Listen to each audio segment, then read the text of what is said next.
language skills.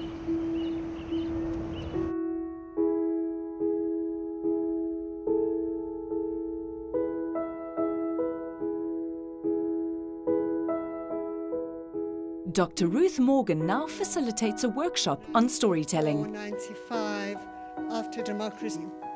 Basically, the TRC was set up to hear all the stories of injustice and crimes that were committed during apartheid, and for all the survivors and victims to have an opportunity to explain what happened to them and the trauma that they went through. Deaf people were not included in that process.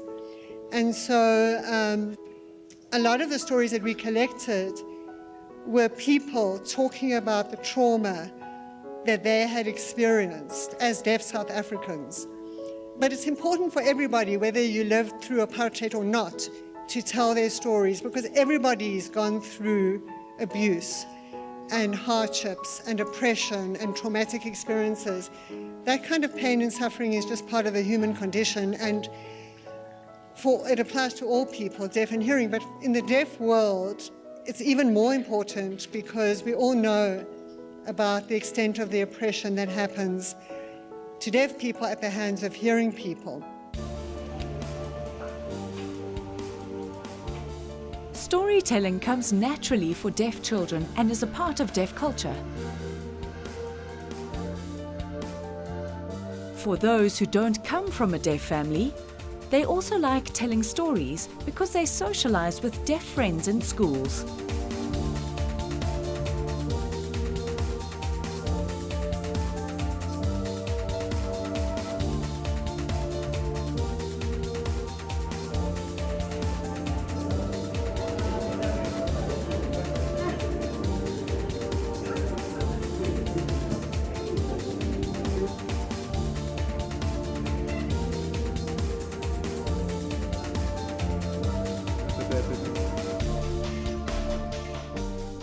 Is storytelling taught to the deaf, or does it come naturally? Storytelling can't be taught. Expressing and sharing your experiences come naturally. We originally interviewed at least 10 people from each province, and we wanted a wide range of experiences, from young people around the age of 16, 17, 40s, 50s, 60s, and 70s, to tell us about their experiences. We filmed the interviews and we just let people talk about their lives freely. We didn't ask a lot of questions.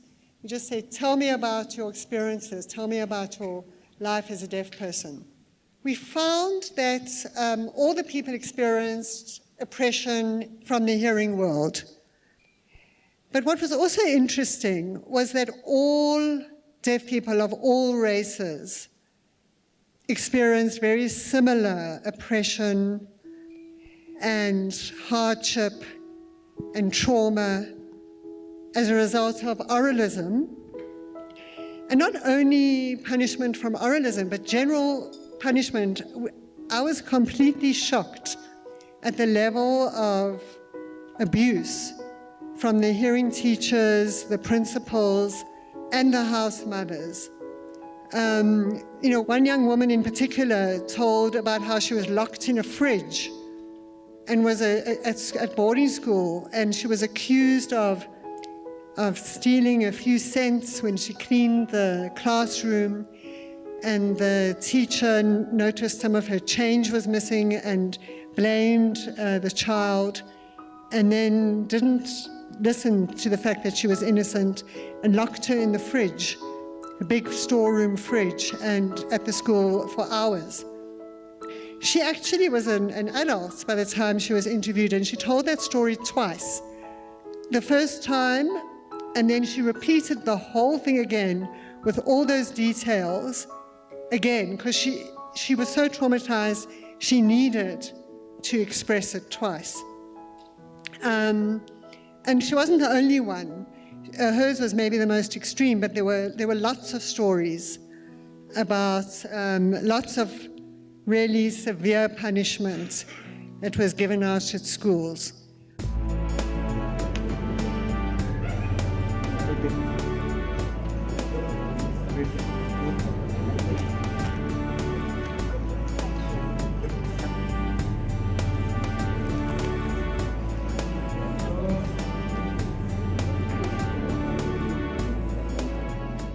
Attending the presentation made me realize that storytelling is vital for deaf children.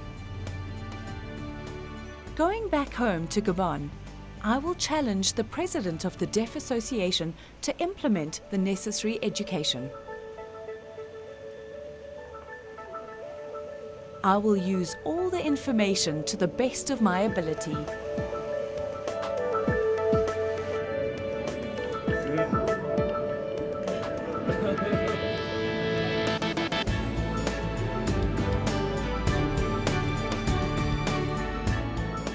The implementation process is not easy. We need role players in order to do storytelling. We will form relationships with schools of the deaf, for example, develop visual learning material. I hope we can gain support to develop visual learning material and receive support from the government. I will take what I've learned back to Gabon and try to enhance the education. The standard of education is very low because the deaf are forced to oralize instead of sign, making it hard for them to learn. That's why our storytelling is not developed. I guarantee that if there's more signing, the education level will improve. Some people that we interviewed grew up in a deaf family, and sign language was natural. It was the language of the family. They didn't have any communication problems at home. They grew up exposed to deaf culture and deaf adults. For those deaf children born to hearing parents, they learned about their identity, their language and their culture when they went to school. That's where they met other deaf people. That's where they learned sign language for the first time. Whatever hardships happened in the classroom, most of them got a connection and a sense of bonding in the hostels, out of the classrooms, with their deaf friends. What is the one thing you want people who attend the workshop to take back to their countries?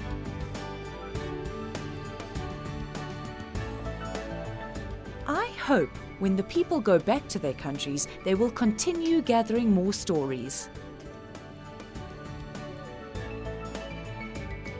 Share their experience, culture and identity to show the different variations.